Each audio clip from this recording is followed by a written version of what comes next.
The grand chamber of the Galactic Council was the largest room had ever seen. It stretched so high that clouds could have formed beneath its crystalline dome. Lights from distant stars shone through the transparent ceiling, casting strange shadows across the faces of 47 alien species who had gathered to decide the fate of humanity. Stood alone on the human delegation's platform. She wore a simple gray suit, nothing fancy, nothing special. Around her, alien diplomats dressed in robes made of materials that seemed to glow and shimmer. Some wore armor that looked like it was grown rather than made. Others floated in special chambers filled with gases from their home worlds. She felt very small standing among them, but her heart beat steady and calm. High Chancellor of the Hegemony rose from his seat. He was tall, nearly 3 meters, with pale blue skin that seemed to catch the light in strange ways. 4 eyes, arranged in a diamond pattern on his face, focused on with obvious contempt. They had ruled this part of the galaxy for 10,000 years. They did not think much of humans. The Council has reached a decision, announced. His voice was deep and rolled through the chamber like thunder. The universal translator in his ear converted his alien language into English, but it could not remove the arrogance in his tone. Humanity has broken the territorial expansion accords. Your species has built colonies in the drift without permission. You have refused to give us your weapons technology as we demanded. For these crimes, the Galactic Council declares war on the human race. The chamber erupted in noise. Aliens of all shapes and sizes reacted to the announcement. The insect-like creatures with hard shells and clicking mandibles rubbed their front legs together in approval. The massive reptiles with scales like armor and claws that could tear through metal growled with anticipation. The beings made of pure light pulsed brighter with excitement. Did not react. She stood perfectly still, her hands clasped behind her back. 3 hours ago, she had received a message from Earth Command. The message had been short. Preparations complete. Await Council decision. Proceed as planned. She had been waiting for this moment her entire career. Her father had waited for it too, and his mother before him. 300 years of waiting was about to end. Looked down at her with something like pity in his 4 eyes. Do you have anything to say, Ambassador? Perhaps you wish to beg for mercy. The Council might show kindness if you surrender now. Allowed herself to smile. It was a small smile, barely visible, but several aliens near her platform noticed it and shifted uncomfortably. Actually, Chancellor, I do have something to say. Her voice was calm and clear. It carried across the chamber without any effort. I have a message from Earth. She paused, letting the silence build. The aliens waited, expecting tears or desperate pleas or angry threats. What they got was something else entirely. It's finally time. Confusion spread through the chamber. 4 eyes narrowed. Time for what? Tapped a button on her wrist communicator. Earth Command, this is Ambassador. The Council has made their declaration. Authorization code, Prometheus Rising. A voice responded through her earpiece, loud enough for the nearby aliens to hear. It was Admiral Samuel Drake, commander of Earth's Defense Forces. Acknowledged, Ambassador. Defensive Protocol 7 is now active. The fleet is moving into position. Godspeed. The aliens closest to exchanged worried glances. Fleet? What fleet? Human space was protected by maybe 200 ships, barely enough to patrol their own borders. The Council's combined military numbered over 15,000 vessels. Began to walk slowly around her platform. Every eye in the chamber followed her. Let me tell you a story, Chancellor. 300 years ago, when humanity first discovered faster-than-light travel, we were so excited. We thought we would find friends among the stars, allies, fellow explorers who shared our wonder at the universe. She stopped and looked directly at. Instead, we found you. The word hung in the air like an accusation. We found a galaxy ruled by fear and force. We learned about a peaceful species that was wiped out because they refused to give up there. We learned about the enslaved by the millions because they had resources you wanted. We learned about a dozen other civilizations that were destroyed or conquered simply because they were weaker than their neighbors. Resumed her slow walk around the platform. Our leaders made a choice.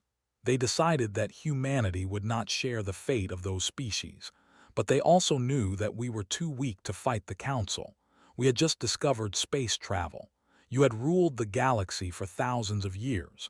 A direct confrontation would have meant our extinction. She smiled again, and this time more aliens noticed the strange confidence in her expression. So we pretended to be weak. We showed you exactly what you expected to see. Primitive ships, basic technology, a small defensive force that could barely protect our own worlds. We let you believe that humanity was no threat to anyone. High Chancellor's blue skin was beginning to pale. What are you saying? I'm saying that for 300 years, humanity has been preparing, building, developing technologies that you cannot imagine, creating a fleet that dwarfs anything you have ever seen, and hiding it all from your spies and your sensors and your scouts. She returned to the center of her platform and faced the Council directly. Your intelligence reports showed you a species of primitive newcomers, harmless, weak, easy to control. Smile widened. Those reports showed you exactly what we wanted you to see, the real humanity, the civilization we've been building in secret.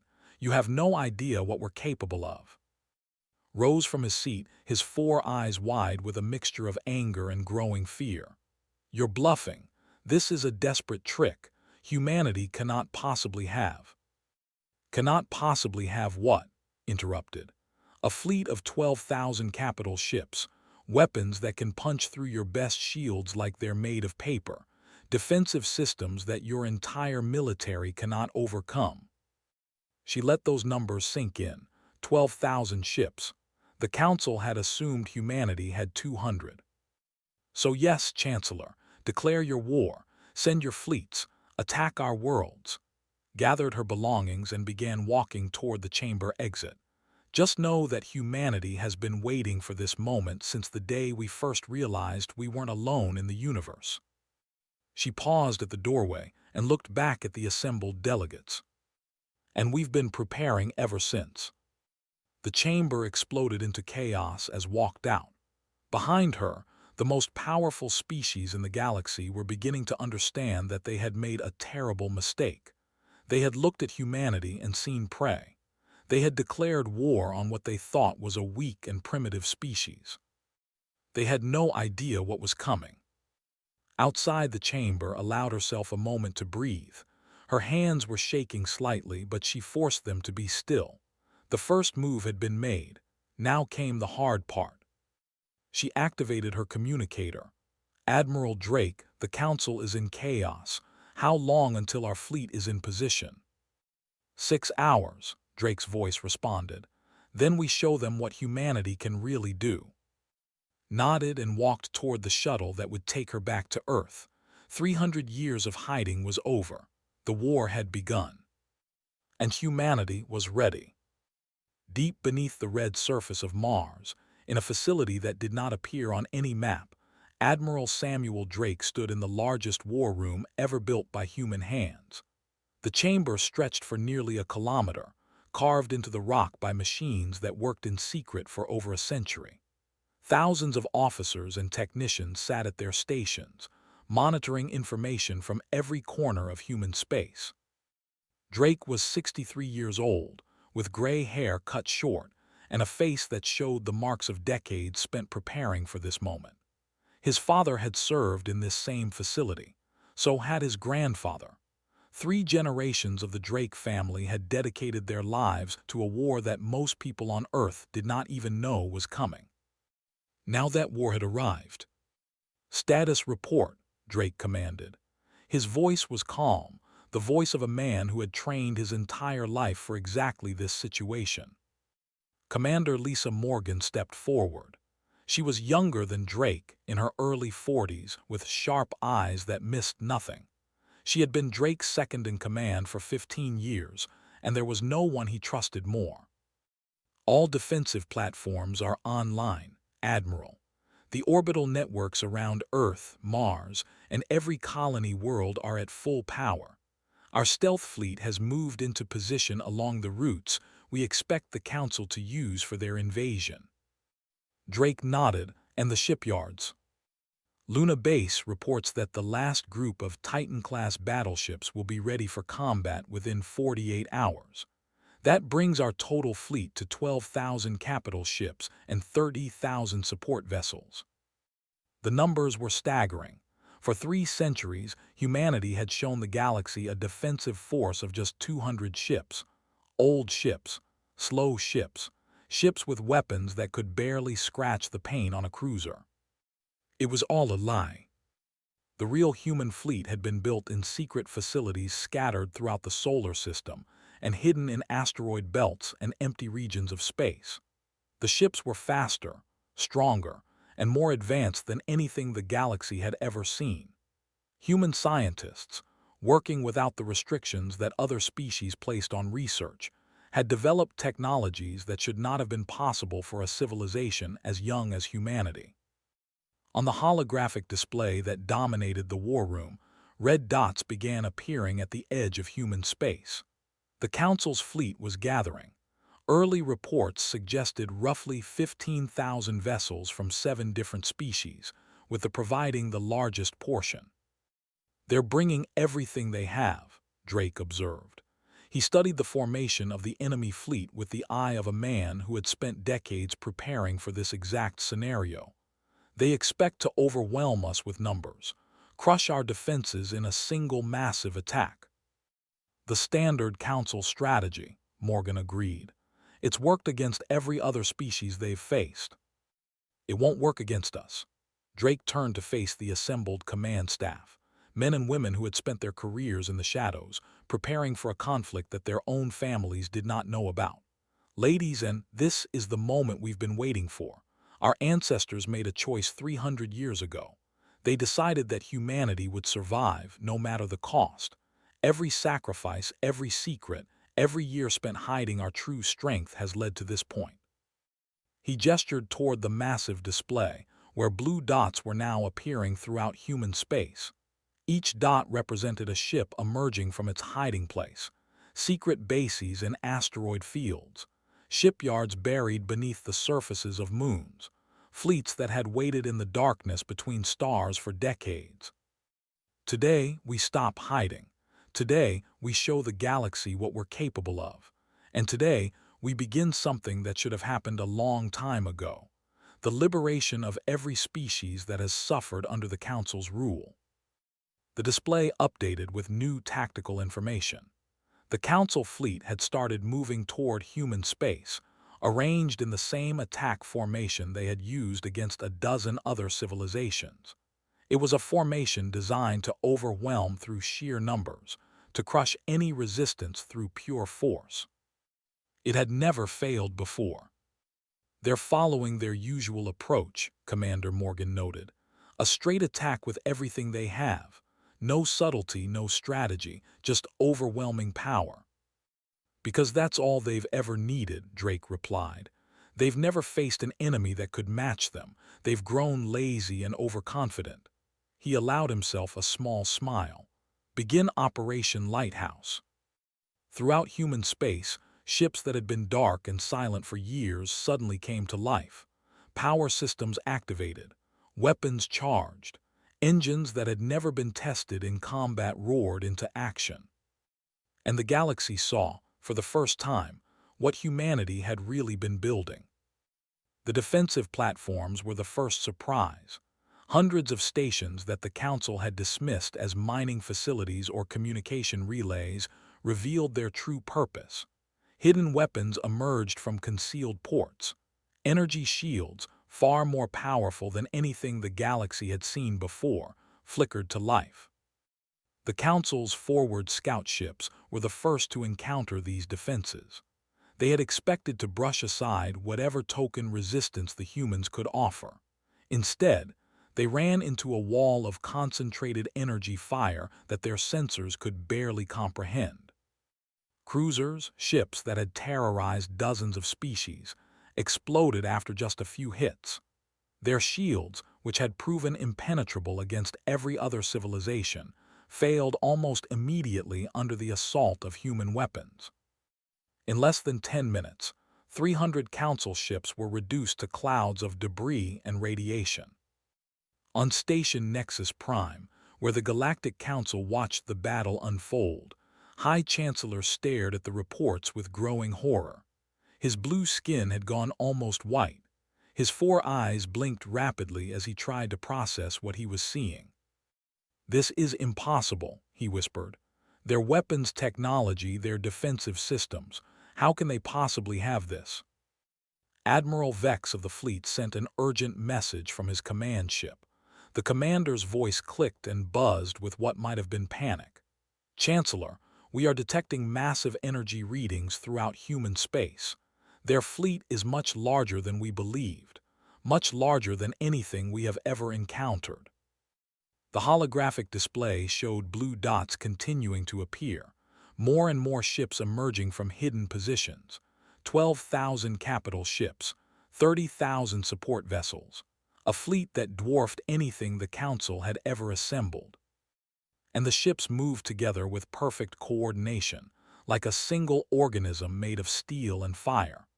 Unlike the Council forces, which were divided by species and competing commanders, the human fleet operated as one unified force. Every ship knew exactly where every other ship was. Every weapon fired with purpose and precision. "We need to pull back," Admiral Vex urged. "Regroup and develop a new strategy. We have badly underestimated the humans." But before could respond, a new signal cut through every communication channel in the Council fleet. A human face appeared on every screen, every display, every holographic projector. Admiral Samuel Drake looked out at the assembled alien commanders with eyes that showed no fear. "This is Admiral Samuel Drake of Earth Command. Your initial attack has failed. Your forward forces have been destroyed. You now have a choice to make. Withdraw your fleets and return to negotiate peace, or continue this war and face the full consequences of your actions." Drake's expression hardened. His voice became cold. "I should warn you. Humanity does not fight wars halfway. If you choose to continue, we will not stop until the threat to our people is permanently removed. You have 6 hours to decide." The transmission ended. Silence fell across the Council fleet as the commanders tried to understand what had just happened. They had come to crush a primitive species. They had expected an easy victory against a civilization that had only discovered space travel 3 centuries ago. Instead, they had awakened something far more dangerous than they could have imagined. High Chancellor stood alone in his command chamber, staring at the display that showed the destruction of his forward fleet. 300 ships, gone in minutes, and the human fleet was still growing, still emerging from hiding places scattered across their territory. He had 6 hours to make a decision that would determine the fate of his species, and perhaps the entire galaxy. 6 hours to decide whether pride was worth extinction. 6 hours passed. The Council did not withdraw.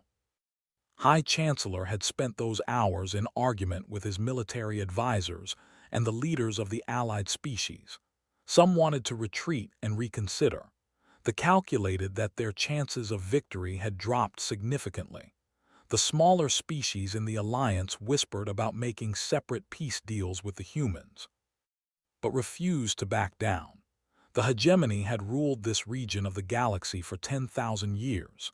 They had crushed every challenger, conquered every rival, destroyed every species that dared to stand against them. The idea of retreating from a species that had existed for barely a blink in galactic terms was unthinkable.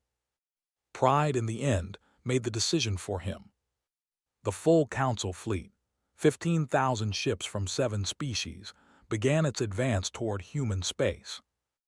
Admiral Drake received the news without surprise. He had known from the beginning that the Council would not accept defeat easily. Their entire civilization was built on the belief that strength made right, that the powerful deserved to rule the weak. They could not imagine a universe where they were not the strongest. They were always going to choose war, Drake said quietly to Commander Morgan. Their society doesn't know how to do anything else. Then we'll have to teach them a different way, Morgan replied. The main battle took place in the Arcturus system, a star system that sat between Council space and the human colonies. Drake had chosen this location carefully. It was far enough from civilian populations that innocent people would not be caught in the crossfire, but it was close enough to human supply lines that his fleet would have every advantage. The Council fleet arrived in a massive wave. Thousands of ships dropped out of faster-than-light travel in nearly perfect formation.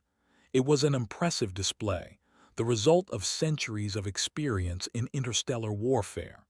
They had perfected this kind of assault over thousands of years. But humanity had been preparing even longer.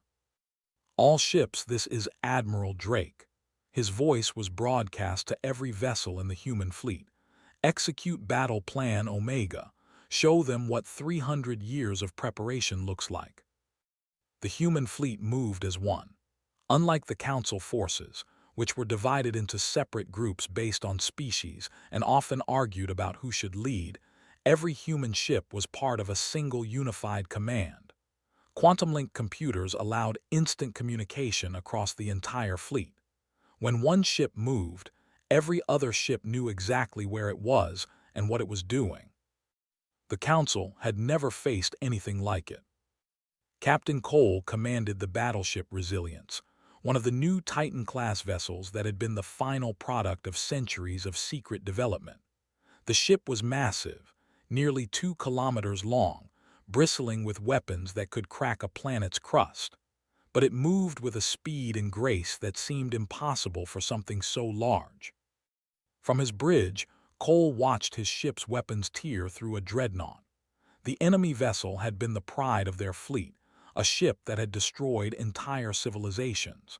It lasted less than 30 seconds against the Resilience's main guns. Their shields are failing faster than we expected, reported Lieutenant Amy, his weapons officer. It's like they don't understand how our beam technology works. Cole nodded. They don't. That's the problem with being on top for too long.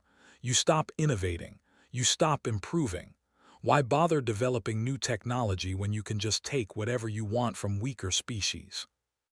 Across the battlefield, the same scene repeated thousands of times. Human ships, faster and more maneuverable than anything the Council possessed, danced through the enemy formation. Their weapons found weaknesses in alien defenses that should not have existed.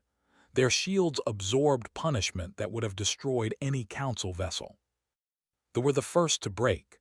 Their commanders, beings who thought in terms of pure logic and calculation, recognized that continued fighting meant total destruction.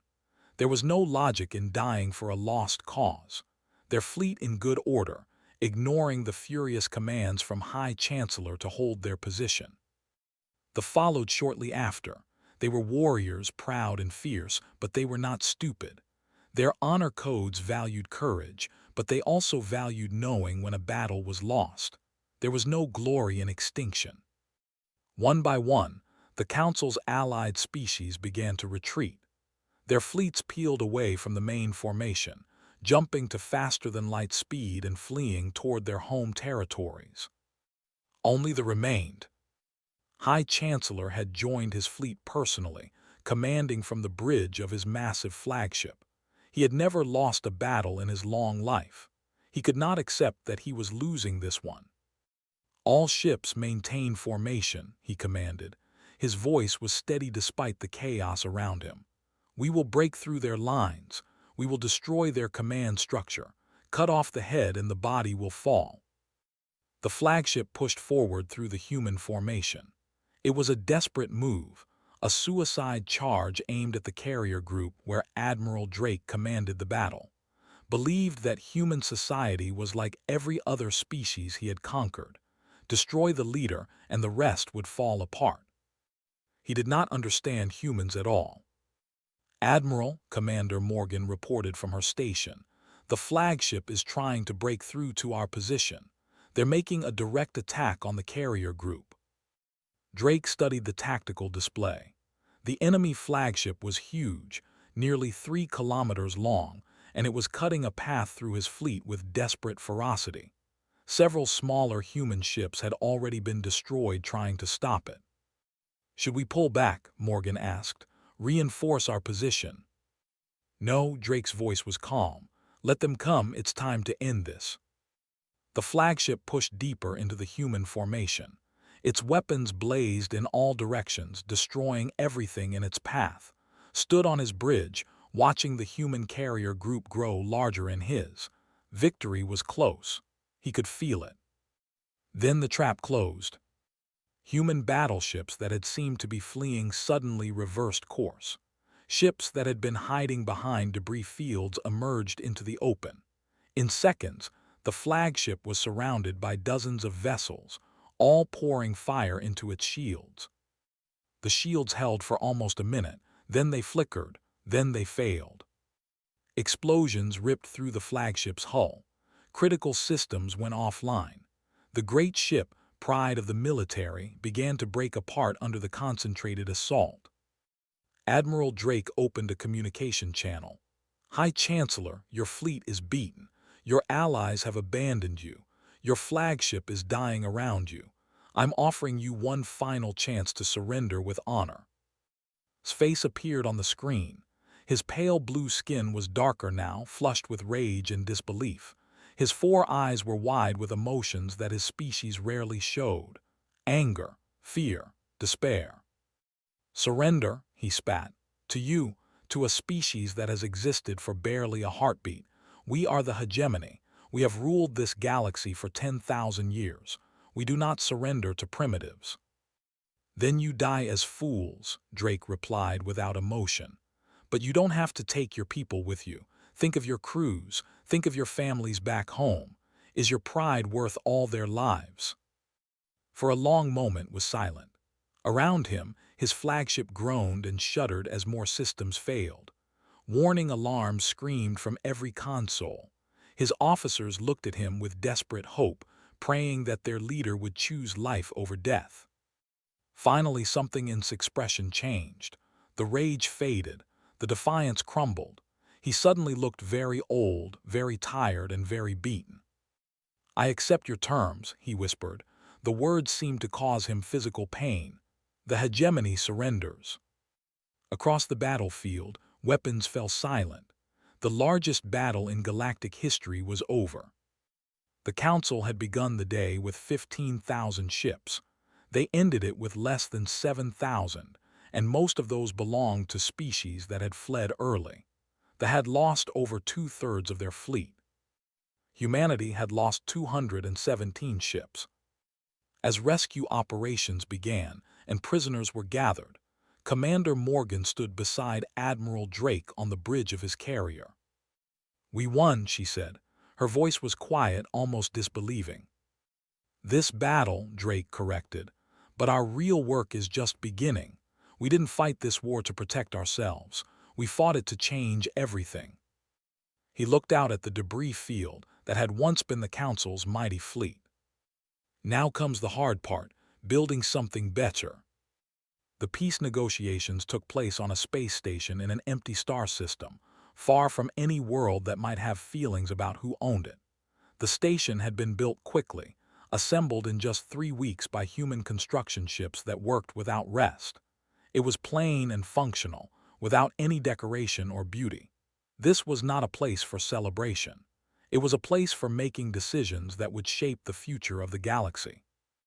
Ambassador led the human delegation. Admiral Drake stood beside her as military advisor, his presence a reminder of what humanity could do if the negotiations failed. They faced a chamber full of alien beings who had, just weeks ago, looked at humans as primitive creatures to be conquered and controlled. Now those same aliens looked at with fear in their eyes. Some also showed respect. A few, from species that had suffered under Council rule, showed something that might have been hope. stood at the central podium and waited for the chamber to fall silent. When she spoke, her voice was clear and steady. Let me begin by making something very clear. Humanity did not fight this war for conquest. We have no interest in becoming the new rulers of this galaxy. We have no desire to do to others what the Council did to so many species over the past 10,000 years. She paused to let those words sink in. We fought because we had no choice, because the Council declared war on us, because we knew that if we did not defend ourselves, we would be destroyed or enslaved like so many others before us. She activated a holographic display that showed a map of the galaxy. Red areas marked the territory controlled by the old Council, blue marked human space, and scattered throughout the map were dozens of small yellow points.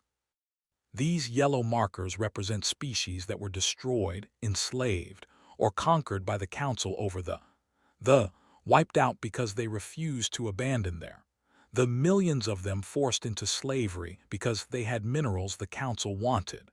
The Vex, dozens of civilizations whose only crime was being weaker than their neighbors, looked around the chamber, meeting the eyes of delegates from species both powerful and weak.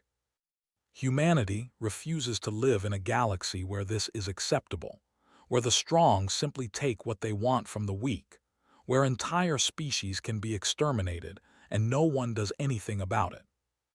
She took a deep breath before continuing. Our terms for peace are as follows.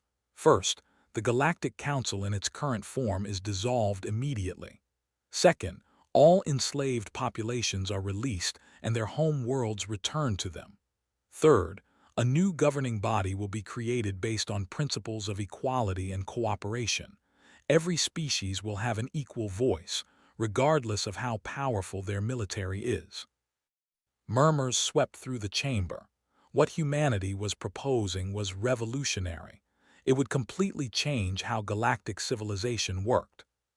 High Chancellor, attending the negotiations as a prisoner under guard, rose to speak.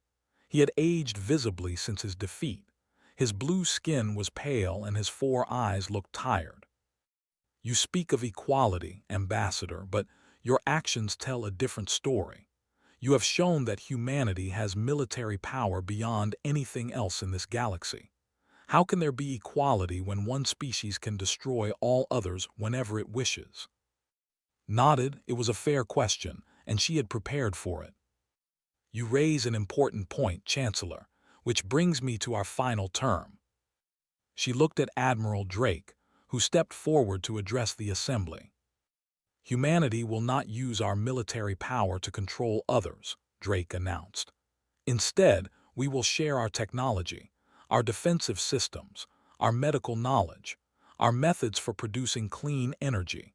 Everything we have developed over the past 3 centuries will be available to any species that joins the new Galactic Union. Shocked silence filled the chamber. This was something that had never happened in galactic history. Technology was power. Every species guarded their secrets carefully. The idea of giving away such advantages was unthinkable. Admiral Vex of the spoke up, his mandibles clicking with confusion. Why would you do this? What do you gain from giving away your greatest advantages? Smiled. We gain a galaxy where we don't have to hide anymore, where our children can explore the stars without fear, where progress benefits everyone instead of being hoarded by the powerful few. She spread her hands wide. Humanity didn't develop our technology because we wanted to rule. We developed it because we wanted to survive. Now that our survival is secure, we want something more. We want a galaxy that is worth living in. We want neighbors who are partners, not threats. We want to build something better than what came before. The negotiations continued for weeks. There were arguments, compromises, and moments when everything seemed about to collapse. Old hatreds ran deep. Some species had been enemies for thousands of years and could not easily forget their history. But slowly, painfully, a new order began to take shape. The Galactic Union was established with its capital on a newly built station called Unity. Every member species received one vote in the General Assembly, whether they had a fleet of 10,000 ships or no ships at all. A shared peacekeeping force, equipped with human technology and crewed by personnel from all species, would protect member worlds and prevent aggression. The formerly oppressed species received priority assistance. Human ships carried supplies and equipment to the survivors of the genocide, helping them rebuild on their ancestral worlds. They were freed from their labor camps and given everything they needed to restart their civilization. Species that had been pushed to the edge of extinction finally had a chance to recover. Not everyone was happy with the new arrangement. Many refused to accept their reduced status and plotted rebellion in secret. Some species resented human power even as they benefited from human generosity. Old prejudices and old fears did not disappear overnight. But things were getting better. For the first time in recorded galactic history, the direction of change was positive rather than negative. Species were cooperating instead of competing. Knowledge was being shared instead of hoarded. The strong were helping the weak instead of exploiting them. Ambassador spent most of her time traveling between worlds, helping to resolve disputes and build connections. She visited and saw children playing in rebuilt cities. She attended the first free elections in history. She helped negotiate trade agreements that benefited all parties instead of just the powerful ones. It was exhausting work, but it was good work, meaningful work, the kind of work that her ancestors had dreamed of when they first decided to hide humanity's true strength. One evening, after a particularly difficult round of negotiations, sat alone in her quarters on Unity Station. She looked out the window at the ships passing by, vessels from dozens of species traveling peacefully on their own business. Her communicator chimed. Admiral Drake's face appeared on the screen. "Long day?" he asked. Laughed tiredly. "They're all long days now, but it's getting easier. They finally agreed to joint patrols with the 2 years ago, those two species would have gone to war over such a proposal." Drake nodded, progress slow but real. "Is it enough?" asked. The question had been bothering her for weeks. Are we actually changing things, or are we just putting a new face on the same old problems? Drake was quiet for a moment. Then he said, "My grandfather used to tell me stories about what Earth was like before humans learned to cooperate. Tribes fighting over territory, nations going to war over resources. It took us thousands of years to figure out how to live together peacefully." "And you think the galaxy can learn the same lesson?" "I think we have to try," Drake replied. "The alternative is going back to the way things were, conquest and slavery and extinction. That's not a future worth having." Nodded slowly. He was right.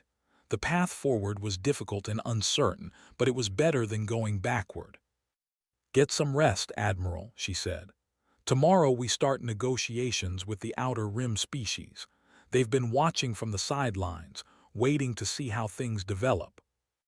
"More work," Drake said with a slight smile. "Always more work," agreed. "But at least now we're working towards something worth building." She ended the call and looked back out at the stars. Somewhere out there, human children were growing up in a galaxy that was safer than it had been a year ago. That was worth something. That was worth everything. The new order was fragile and imperfect, but it was real, and it was growing stronger every day. 1 year had passed since the end of the war. Unity Station had grown from a simple meeting place into a thriving center of galactic civilization. Ships from every corner of known space docked at its ports. Delegates from species that had been enemies for now worked together in its halls. Markets sold goods from 100 different worlds, and restaurants served food that would have seemed like magic just a few years ago. Ambassador stood on the main observation deck, watching the endless flow of traffic through the transparent walls.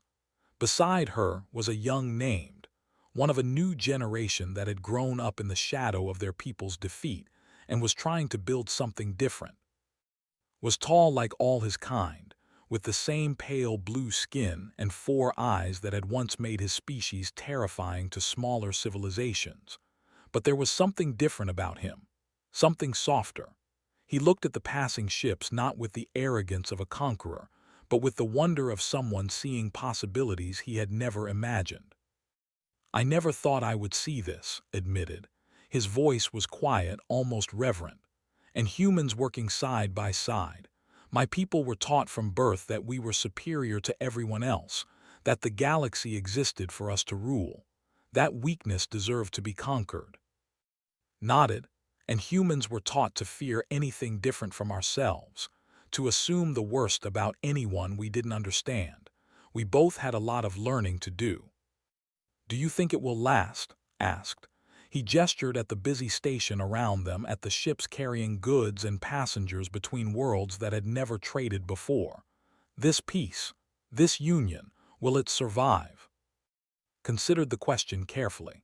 It was something she had asked herself many times over the past year. Through the observation windows, she could see a human patrol vessel escorting a convoy of trading ships. They had been slaves just 2 years ago. Now they were rebuilding their civilization with help from the species that had helped free them. Their ancient knowledge, nearly lost during centuries of oppression, was being recovered and preserved. "Nothing lasts forever," said finally. "Empires rise and fall. Alliances form and break apart. That's just how the universe works." His face fell slightly at her words. "But that's not really the point," continued. She turned to face the young directly. "The point is that we've proven something important. We've shown that the galaxy doesn't have to work the way it always has, that cooperation is possible, that different species can find common ground if they're willing to try." She looked back out at the stars. "The Union might fail someday. New threats might appear that we can't handle. Future generations might forget the lessons we've learned and make the same mistakes all over again. But they'll also have something that no one had before. They'll have proof that another way is possible, a model to follow, a foundation to build on." Was silent for a moment, processing her words. Then he said, "My grandmother was on the council when they declared war on humanity. She was one of those who voted for the attack. She told me that humans seemed so small, so primitive, so easy to crush. She couldn't understand how you could have been hiding such power." Smiled slightly. "We weren't hiding power. We were building hope. Every ship we made, every weapon we developed, every technology we discovered was in service of a dream. The dream that someday we could create a galaxy where no species had to live in fear, where being weak didn't mean being destroyed." She paused, remembering her own moment in the council chamber, when she had delivered humanity's message to the assembled delegates. The confusion on their faces, the dawning fear as they realized their mistake. "When I said it's finally time, I wasn't talking about war," explained. "I was talking about this." She gestured at the bustling station around them, at the ships and the people and the activity that represented something new in the galaxy. This was always the goal. The war was just what we had to go through to get here. Across the station, the General Assembly was meeting to discuss how to welcome 3 newly discovered species from a distant part of the galaxy. Human delegates sat alongside, and representatives from a dozen other civilizations. They argued and debated and sometimes raised their voices, but they were working together. They were solving problems through words instead of weapons. On Earth, children grew up learning about the galaxy not as a place of monsters and danger, but as a frontier full of wonders waiting to be explored. They studied the languages and cultures of alien species in school. They dreamed of traveling to distant worlds and meeting beings that their grandparents had never imagined. And in quiet places throughout human space, in memorial gardens and simple monuments, the names of those who had made this future possible were remembered. Scientists who had worked in secret their entire lives, developing technologies that they knew they might never see used. Soldiers who had trained for a war that might never come. Leaders who had made impossible choices, sacrificing their own peace of mind to prepare for a future they could only hope for. Admiral Samuel Drake had retired shortly after the war ended. He had given decades of his life to preparing for a conflict that lasted only weeks. Now he lived on a small colony world at the edge of human space, in a simple house overlooking mountains that no human had ever climbed before. In his final public speech, given at the dedication of the first memorial to those who had served in the Hidden Fleet, Drake had offered words that became humanity's unofficial motto in the new era. "We prepared for war because we had to," he had said, "but we always hoped for peace. We built weapons, but we dreamed of building something else, something better, and in the end, hope was our greatest weapon. Hope that we could change things. Hope that the galaxy could be different. Hope that our children would live in a universe where they didn't have to hide." Thought of those words often. She thought of them when negotiations grew difficult and old hatreds threatened to tear the Union apart. She thought of them when she was tired and wondered if all their work was making any real difference.